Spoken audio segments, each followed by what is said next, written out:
Na semana passada, no Arco de São Jorge, toda a envolvência da natureza conquistou-nos e as vistas sobre as elevadas e imponentes colinas fizeram-nos sentir em êxtase. Visitamos na nossa viagem vários miradores, onde em qualquer um deles as vistas de oeste a este eram avassaladoras e o Porto Santo ao fundo começava a desvendar a sua silhueta. Começamos a patuscada, junto ao Roseiral, o restaurante e casa de chá Roseiral, um dos espaços mais emblemáticos da freguesia, e decidimos experimentar os chás da casa. Havia combinações ricas e diversos aromas que compunham os chás de magnífico sabor e acabamos por experimentar o chá branco e o Berries and Cherries. Em seguida fomos para a zona do restaurante experimentar um cabrito divinal acompanhado de batatinha, legumes e arroz, numa dose bem preenchida. O sabor distinguia-se e a preparação, com muito amor e carinho por parte da Sra. Joana, cozinheira, fez maravilhas sobre a nossa barriguinha. Até vos digo mais, as sobremesas eram um grande ponto forte deste restaurante e não admira que venha gente cá só para sentir um bocadinho deste pedacinho de céu proporcionado pela doçaria. Experimentamos uma boa surpresa com chocolate a ser derramado, a mousse de poncha, que sabia mesmo a poncha, o pudim de chocolate branco imperdível e ainda o doce de maracujá diferente de todos os que já tínhamos provado. Que doçura! Por fim, de modo a celebrar a nossa visita à freguesia, visitamos o Snack Bar à Ladeira, junto à Igreja Matriz, e devo dizer-vos, embora o nosso objetivo fosse tomar algo refrescante, descobrimos os vários snacks do espaço e não conseguimos resistir. As tábuas de queijo e enchidos eram bem completas, com um bocadinho de tudo, e as brusquetas da casa eram fantásticas, bem recheadas e de um sabor incrível. Simultaneamente íamos provando a prata da casa, as ponchas, havia a pescador, tangerina, regional, maracujá e ainda poncha da Filó, inovação da Ladeira que nos conquistou. Para quem é fã de Nikita, não se preocupe que na Ladeira também as tem, refrescantes e saborosíssimas. E não nos gostava senão agradecer à Sra. Sónia por aquele momento. Como estávamos cansadíssimos, a escolha foi de encontrar um alojamento local, descansar o resto do dia e partir bem cedo para conhecer cada detalhe desta freguesia. Mal acordamos, voltamos ao carro, sintonizei a Rádio Santana e tocava uma música incrível do músico brasileiro de Djavan, Se. E assim íamos nós passear sem GPS nem nada, só nós os cinco e a beleza de São Jorge. Não havia mesmo destino aparente e não precisava de haver, só nos primeiros metros já íamos sendo conquistados pelos novelos e pelas vistas sobre os terrenos agrícolas, onde víamos abóboras enormes, pimpinelas e inhames, no seio do verde das montanhas, no meio da beleza natural da nossa ilha. São Jorge, aqui estamos nós. Ao chegar por força do destino à capela do Sagrado Coração de Jesus, a vista em frente sobre as montanhas era divinal, e estar envolvido naquele espaço de culto no meio da natureza fazia-nos sentir mais próximos de nós mesmos. Dei por mim a subir as escadas e a observar aquela grande fachada de igreja, em seguida o campanário com dois sinos, o Divina Misericórdia e o São João Paulo II. Em redor da capela a abundância de pelos era uma constante, tanto que o Paulo Nuno agarrou num caído e atirou à cabeça do Scooby-Doo, acertando diretamente na nuca. Para o resto desse dia o Scooby-Doo foi chamado de cabeça de pero. À saída encontrei uma televisão e ainda tentei sintonizá-la, mas sem hipótese. Queríamos muito ver se tinha havido alguma notícia de última hora, pois tinha ouvido dizer que estava a dar em direto um jogo de parelha em pleno Parlamento Regional. Infelizmente não havia sinal. No carro passávamos uma reta em descida que nos dava uma adrenalina tremenda e depois curva e contra curva não havia como não elogiar o asfalto destas estradas. Toda a freguesia possui boas estradas, o que nos faz crer que haja um grande cuidado na manutenção das mesmas. Bom para a freguesia, bom para o anão zangado, que adora galhar. Depois de uma curva íamos acompanhando uma levada que corria ao nosso lado, numa descida, demos por nós junto ao restaurante e dentro do carro parecia que tinha sido gol do Guiócaras. Que festa! Siga, papatusca! O espaço chamava-se Bolo do Caco Grill and Pizza e a sua fachada era impressionante, com barris a fazer pequenas mesas e uma parede com as cores do tecido madeirense. Era evidente sentir que estávamos no sítio certo. Ao entrar, toda a decoração demonstrava pormenores interessantíssimos e ao mesmo tempo começava a ganhar a sua personalidade perante nós. Havia um macaco que emborcava a marula, bebida sul-africana, e foi aí que o Sr. Lenny Teixeira, o proprietário, surgiu. Começou por me explicar que quer ele, quer a sua esposa Angie eram sul-africanos. No entanto, ele, descendente de madeirenses, tinha decidido voltar e aventurar-se a criar aquele espaço. Convidou-nos a ir ao exterior, onde a vista era algo completamente fora da caixa. Não sabia que existia um espaço com uma panorâmica daquelas e fiquei logo com vontade de me sentar ali. Mesmo perto conseguimos avistar uma casa de como, típica de São Jorge, e a partir disso o verde preenchia-se infinitamente até chegar ao Atlântico, por qualquer um dos lados, abrindo caminho ainda para o avistamento da ilha do Porto Santo. O Sr. Lenny trouxe-nos um menu e começou a explicar-nos as suas especialidades, que consistia em trabalhar os produtos regionais, mas da sua versão e originalidade. O objetivo era envolver um pouco da cultura sul-africana e dos seus temperos, utilizando como inspiração o bolo do caco madeirense para certos pratos e a espetada como base para a espetada de bolo do caco grill, que é diferente da tradicional, como nos explicou. Íamos então provar as três especialidades da casa: pizza no caco, smash burger no bolo do caco e ainda a espetada à moda do bolo do caco grill and pizza. Mas primeiro, por sugestão da Sra. Angie, vieram dois mocktails coquetel sem álcool, o Levada do Rei e o Gin Berry. Qualquer um destes coquetéis eram saborosos e refrescantes, com um travo de diversos aromas que lembravam o verão, e sinceramente não sabia qual o melhor.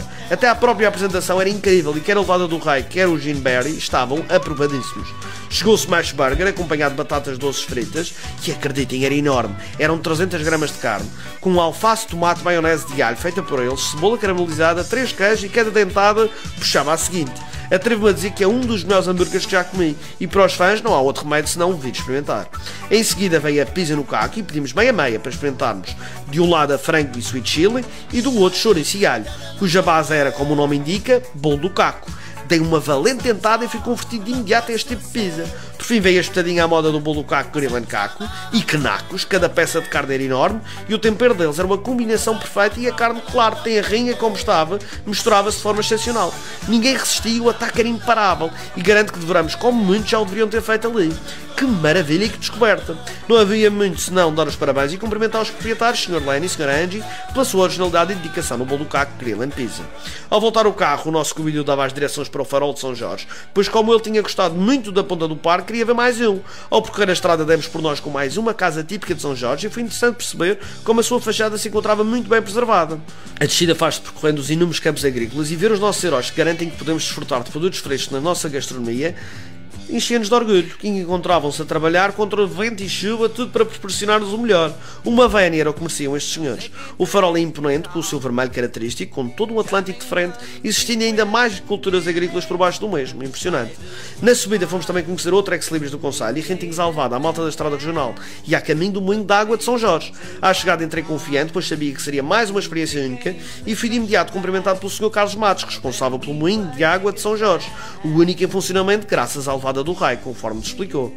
Assistimos ao processo da moagem através da força da água e visitamos as várias salas daquele espaço, incluindo uma antiga cozinha na sua forma mais intacta, assim como diversas molduras e recordações da vida do Sr. Carlos e da vida do moinho.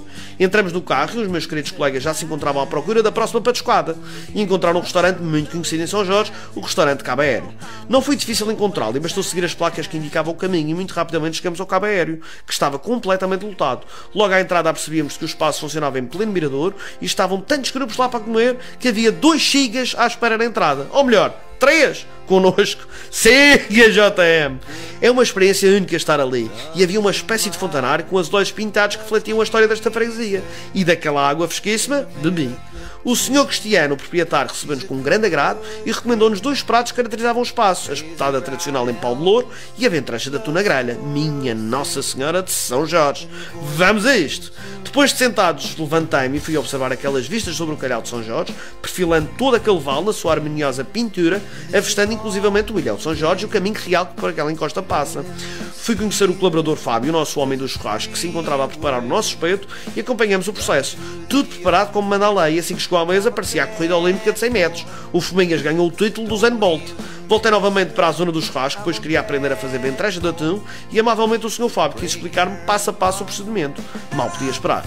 Quando chegou à mesa acompanhado de semilha com um toque de manteiga e saladinha, meus amigos, não há palavras.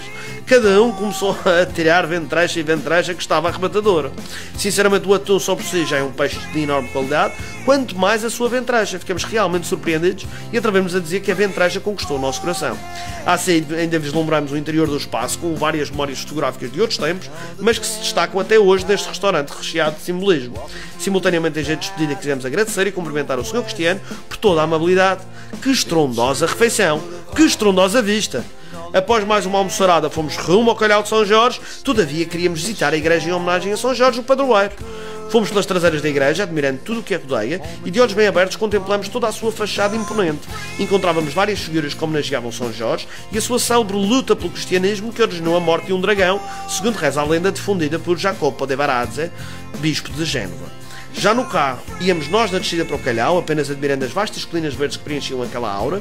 Passeávamos por entre bananeiras, campos agrícolas, palmeiras, e no entretanto, saído do nada, aparecia-nos ao longe uma cascata cuja água caía sem cessar. Parecia que estávamos a reviver um parque jurássico com um avatar, e o Scooby-Doo fazia sons de diversos dinossauros, de modo a provocar o riso. No fim do percurso, junto à larga ribeira que por ali passa, observávamos a ponte e toda a panorâmica que entretanto ali se criava. As próprias rochas eram diferentes e pareciam esculpidas, e percorrendo aquele caminho real de uma calçada única, íamos sentindo-nos protagonistas de um filme de época. Sem esperar, surgir-nos um emblemático e histórico pórtico de entrada do Calhau, que pertence a este monumento cultural da freguesia, as ruínas de São Jorge.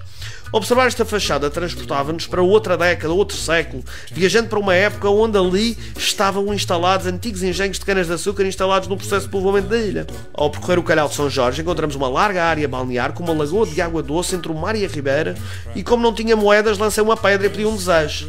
Víamos escrito em destaque "We love São Jorge" e verdadeiramente estávamos apaixonados por esta terra. Ao subir uma rampa, demos por nós junto a umas piscinas, apercebemos de que estávamos num complexo balnear acessível a todos e reparamos de que ali existe um restaurante, o Calhau de São Jorge. Evidentemente decidimos ali o nosso jantar. A entrada tinha uma espécie de trono em madeira, uma peça invulgar, e à direita imagens de pratos que só por si já nos provocavam água na boca. Ao entrar no interior do Calhau, toda a decoração sobressaía, demonstrando que houve uma preocupação meticulosa em criar um espaço diferenciado e acolhedor. Ao fundo havia um mural com uma fotografia antiga deste Calhau, reforçando a sua ligação emocional com o espaço onde decidiram criar o seu projeto. Tudo extraordinariamente pensado e preparado, fiquei por momentos a assistir à dedicação da fabulosa equipa de colaboradores. Começamos a atentar a outros pormenores que prefaziam o espaço, atentando numa truta feita com pioneses por uma jovem Débora Dória. O Sr. José Ferreira, o coproprietário, juntamente com Hugo Dória, que também é chefe, quiseram dar-nos as boas-vindas e contar-nos um pouco sobre o Calhau de São Jorge e sobre as suas especialidades. Apercebemos rapidamente que no início parecia algo muito arriscado, tendo em conta a localização, mas para quem sonha, o trabalho e a dedicação tornam o sonho possível, e neste momento, dada a afluência que vimos, está a ser um belo sonho. O restaurante apostou nas carnes fumadas, seja peixe ou carne, e todo o processo é feito no próprio espaço. Sentados começaram a chegar algumas dessas especialidades, começando pelo tártaro de truta fumada, com um excelente aspecto, acompanhado de bolinho do caco com manteiga de alho, como manda a lei. Era de uma frescura singular e de um tempero sem igual, concretizado pelas alcaparras e cebola e ainda um toque de mel e lima. Santíssima truta! Simultaneamente o vinho tinto Quintaval da Aldeia era servido e podíamos desfrutar de várias castas da região do Douro. Que bela pomada!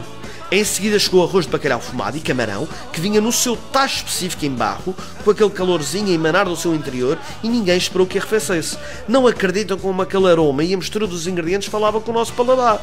Rapidamente, assim que terminamos, chegaram 2 pratos de carne muito aclamados, a joalheira de porco fumada e o rabo de boi fumado. A joalheira teve um tempo de cozedora de cerca de 9 horas, o rabo de boi cerca de 18. Não é preciso explicar com muitas palavras qual era a sensação de cada um. Manteiga! Manteiga, meus caros, muito bom. E quer o molhinho, quer o acompanhamento de puré de batata e legumes combinavam como 2 peças de Lego. Divinal. Por fim chegaram as aguardadas sobremesas, primeiro o crème brûlée, cuja crosta de caramelo foi tostada através de um maçarico diretamente na mesa pelo chefe Hugo Dória, de forma exemplar, e não hesitei em dar uma colherada e de facto estava fabuloso, preenchendo o meu coração e a minha alma. Ao mesmo tempo o Fominhas e o Paulo Lume batalhavam por um bocadinho do docinho do céu, acompanhado por uma bola de gelado de agrião, maracujá e limão. Mal provei, já não sabia qual é que gostava mais. Do primeiro prato até à sobremesa, nota 10! E por isso, mal me levantei da mesa, pedi para reunir a equipa para que eu e os meus colegas pudéssemos cumprimentá-los a todos. Assim agradeci ao chefe Hugo, ao Sr. José Ferreira, à Sra. Elsa e ao Sr. Samuel. E ainda fiz uma vénia. Assim chegamos ao fim do episódio de hoje, com a certeza de que vale a pena vir a São Jorge e desfrutar desta freguesia de norte a sul. Porque já sabem, de São Jorge ninguém foge. Siga JM, até para a semana!